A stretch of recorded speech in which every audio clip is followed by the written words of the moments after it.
for that great presentation. Next will actually be one of my favorite person's names that I'm actually going to say tonight, probably. Wynonna Wagonblast and He Said, She Said, Combating Rape Stigma. Her instructor is Donna McCullough. So.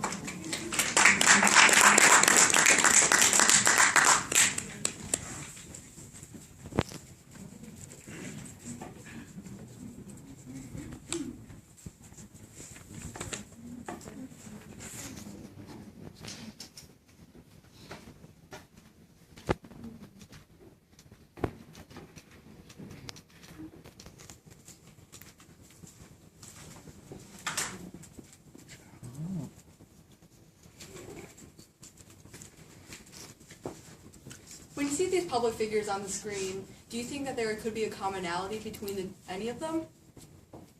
Despite their differentiating roles in our society between sports and economics, what if there was one thing between them that they have in common?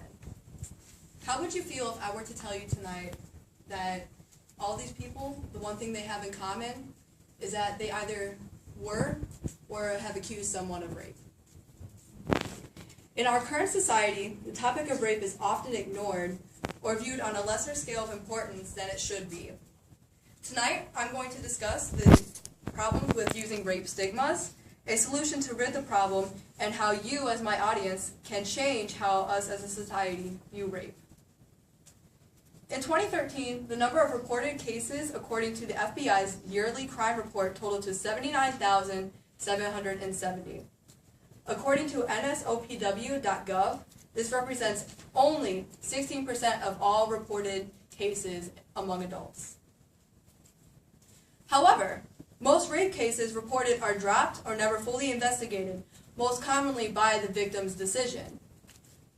According to the University of Kentucky's article, What Percentages of Rape Cases Get Prosecuted? What are the rates of conviction? Only 37% of reported cases are prosecuted.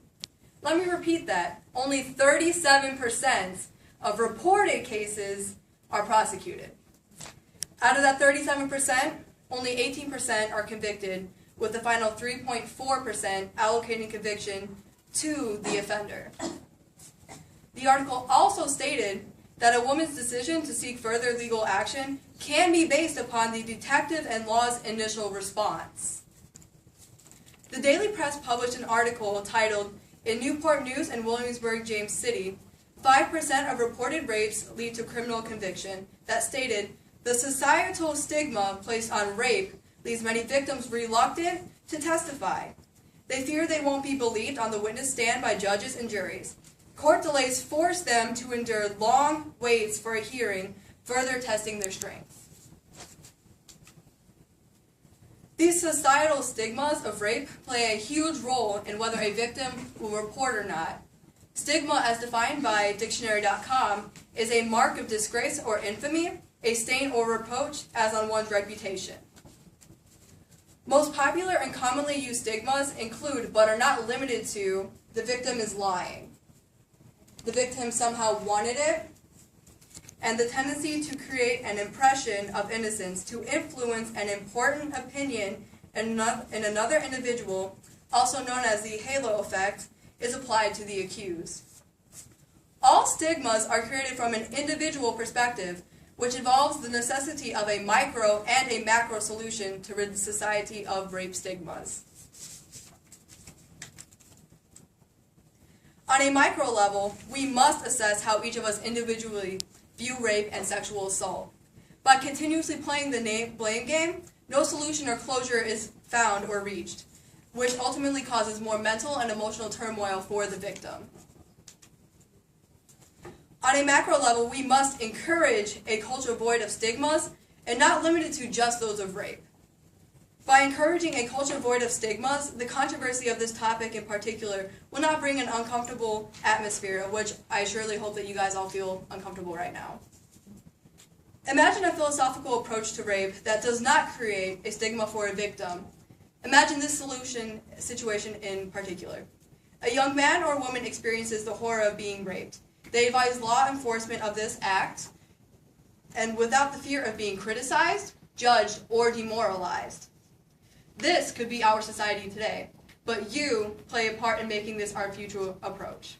In this approach, victims no longer will feel ashamed for a crime committed against them. With ultimately obsolete use of stigmas, victims will feel believed and supported.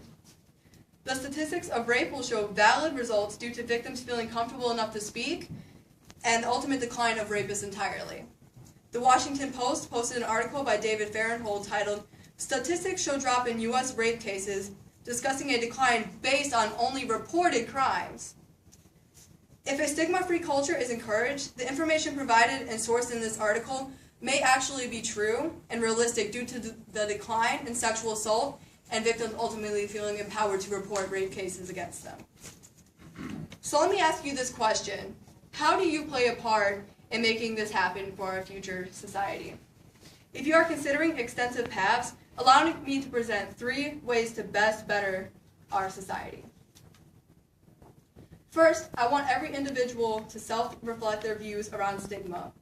Are you guilty of applying a stigma to a rape victim or applying one to somebody accused? Have you been a stigma victim? Second, I want you to support a victim if they confide in you. Empower them with your support. If you empower victims, they will ultimately be able to come forward about it, and this will definitely help with my last wish that I have for you tonight. I cannot stress this one enough. Lastly, I want you to encourage appropriate and strict penalty for those who commit sexual assault against another person. With these actions, we won't have